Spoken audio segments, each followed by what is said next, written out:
নমস্কার প্রিয় শ্রোতা বন্ধুরা, আজকে আমরা জানতে চলেছি কার্তিকেয় ব্রত কথা। তবে শুরু করা যাক ভিডিওটি। কার্তিক মাসের সংক্রান্তিতে অর্থাৎ শেষ দিনে কার্তিক পূজা বা কার্তিকেয় ব্রত করা হয়। বন্ধুরা, কার্তিকেয় ব্রত করুন বা নাই করুন, কার্তিক ঠাকুরের কাছে অবশ্যই সন্ধেবেলা একটি ঘিয়ের প্রদীপ প্রজ্বলিত করবেন আপনার সন্তানের মঙ্গল কামনার জন্য। তাহলে কার্তিক ঠাকুর অতি প্রসন্ন হবে। তবে কার্তিক ব্রত করুন বা নাই করুন, কার্তিক পুজোর দিন কার্তিকেয় ব্রত কথা অবশ্যই শ্রবণ করবেন। তাহলে আপনার সন্তানের মঙ্গল কামনায় কার্তিক ঠাকুরের অশেষ কৃপা লাভ হবে।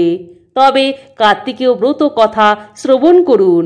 একদিন ধর্মাত্মা বাসুদেব দেবর্ষি নারদকে বিনীতভাবে জিজ্ঞাসা করলেন, হে ঋষিবর, আমার পত্নী দেবকী যে সব পুত্র প্রসব করছে, তাদের সকলকেই দুরাত্মা কংস হত্যা করেছে।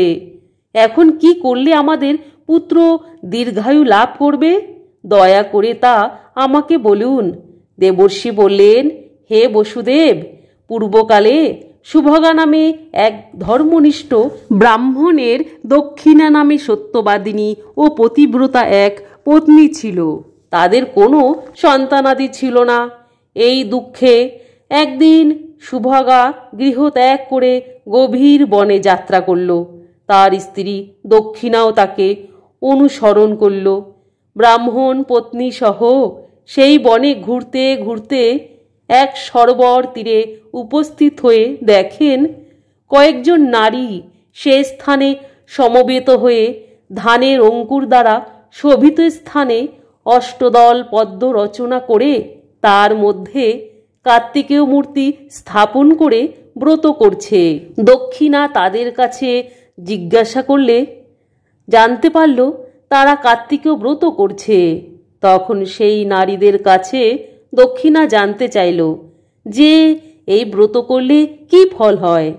তারা বলল, নারীরা পুত্র কামনা করে কার্তিক মাসের বৃশ্চিক রাশিস্থিত সংক্রান্তির দিনে এই ব্রত করবে।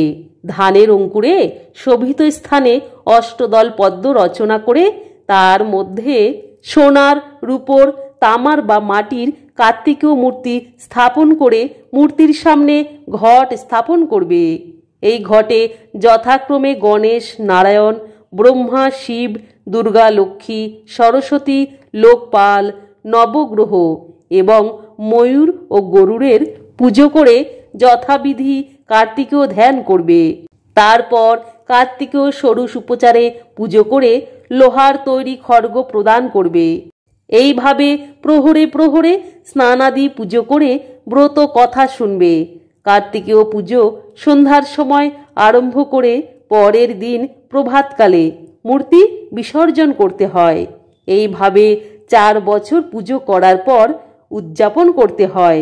উদযাপনের সময় 4খানা ডালা, বস্ত্র, ভোজ্যাদি ও নানা রকমের বস্তু দান করতে হয়। নারীরা এই ব্রত পালন করলে ইহকাল পুত্র পৌত্রাদি নিয়ে সুখে জীবন যাপন করে পরকালে পরম প্রীতি লাভ করে থাকে। কার্তিকেয় পুজো করলে সন্তানহীনা নারীদের সুস্থ সবল ও বুদ্ধিমান পুত্র লাভ হয়।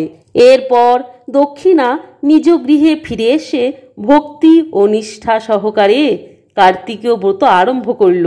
এই ব্রতের মাহাত্ম্যে তারা পুত্র পৌত্র লাভ করে সুখে কাল যাপন করে যথাসময়ে দেহ ত্যাগ করে বৈকুণ্ঠ যাত্রা করল। এরপর দেবর্ষি নারদ পুত্রহারা বসুদেবকে উপদেশ দিলেন, হে পুণ্যাত্মা বসুদেব, তোমরা স্বামী স্ত্রী উভয়ে মিলে কার্তিকেয় ব্রত আচরণ করো। তাহলে পরবর্তী যে পুত্র সন্তান জন্মগ্রহণ করবে তিনি দীর্ঘায়ু লাভ করে ত্রিজগতের অশেষ কল্যাণ সাধন করবেন। দেবর্ষির কথা মতো বসুদেব দেবকী কার্তিকেয় ব্রত করে তিলকপতি নারায়ণকে পুত্ররূপে লাভ করেছিলেন। কমেন্টে যা কার্তিকেয় লিখতে ভুলবেন না।